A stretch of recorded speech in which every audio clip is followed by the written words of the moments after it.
یہ ایک دوست نے سوال بھجوایا ہے کہ قرآن مجید میں یہ ذکر آتا ہے کہ اگر کفار کو اس کے من جانب اللہ اور سچے کلام ہونے میں شک ہے تو اس جیسی کوئی صورت بنا کر دکھائیں. ایک جگہ یہ بھی ذکر ہے کہ 10 صورتیں بنا کر دکھائیں. وہ پوچھنا چاہتے ہیں کہ اس چیلنج میں یہ فرق کیوں کیا گیا؟ یہ سوال مبہم ہے، کیونکہ قرآن کریم نے جہاں 10 کا ذکر کیا وہاں سیاق و سباق سے یہ بات سمجھ آنی چاہیے کہ کیوں یہاں 10 کا ذکر ہے. بعض جگہ سارے قرآن کا ذکر ہے، تو یہ منحصر ہے کس موقع پر یہ جواب دیا گیا ہے اور کس تعلق میں. جہاں 10 کا ذکر ہے وہاں 10 کی صورتوں میں شروع سے آخر تک وہ مضامین ہیں جو پوچھنے والوں کو بے بس کر دیتے ہیں، اور جو عمومی سارے عالم کو چیلنج ہے اس میں سارے قرآن کی بات ہو رہی ہے. ورنہ کئی لوگ میں نے دیکھا ہے یہاں بھی کہہ دیتے ہیں کہ شیکسپیئر کی زبان اتنی زبردست تھی اور قرآن کریم میں زبان دانی کا دعویٰ کیا ہوا ہے.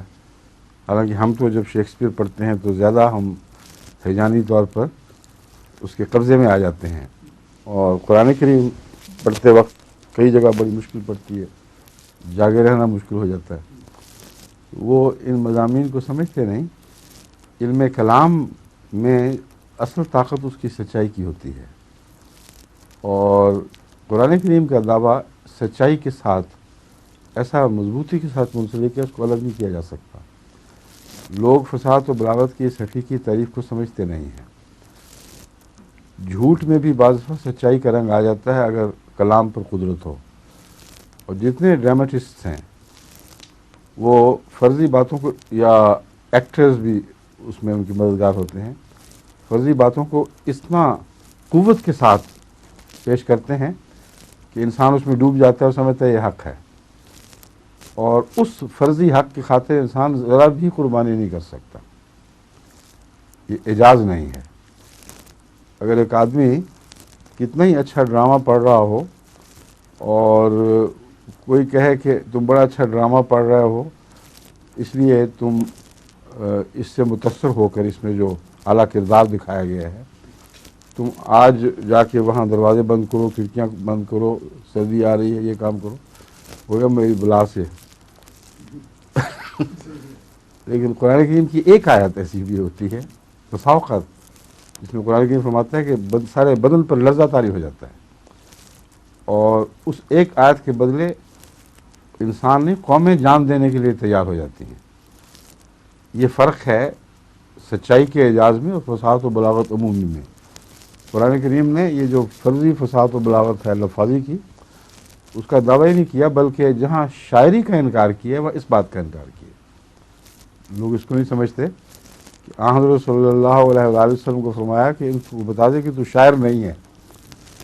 اور شاعر کا اور نبی کا یہ فرق نہیں ہے کہ نبی وہ قادر الکلام نہیں ہوتا. نبی کے کلام میں ایسے مقام بھی آتے ہیں جو شاعروں سے بہت بڑھ کر دلوں پر اثر انداز ہو جاتے ہیں، مگر شاعر ہے جھوٹا ہے، جو فرضی باتیں کرنے والا ہے. وہ قوموں کی تو کیا ایک انسان کی بھی حالت نہیں بدل سکتا. بڑے سے بڑے ایکٹر، ڈرامٹسٹ ایسے ڈراموں کے بعد جن پہ سامعین اور دیکھنے والوں کی آنکھوں سے آنسو بہتے ہیں، جب باہر نکلتے ہیں تو ایک ذرہ بھی ان کے کردار میں فرق نہیں پڑا ہوا ہوتا، نہ ان سامعین کے کردار میں. جو رشوت خور تھانے دار ہے اس نے واپس جا کے پہلے رشوت ہی لینی ہے.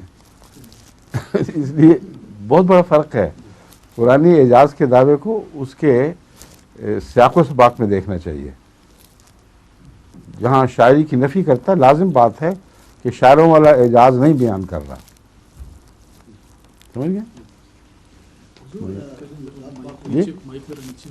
اوہو، اچھا اطلاع آئی ہے وہاں سے، اس لیے نیچے ہوگی. یہ اوپر سے زیادہ موٹا تھا نا، تو میں نے پھر ان کا کچھ جھکتا بھی اس طرف یہ بیچارہ. اب ٹھیک ہے؟ آواز کا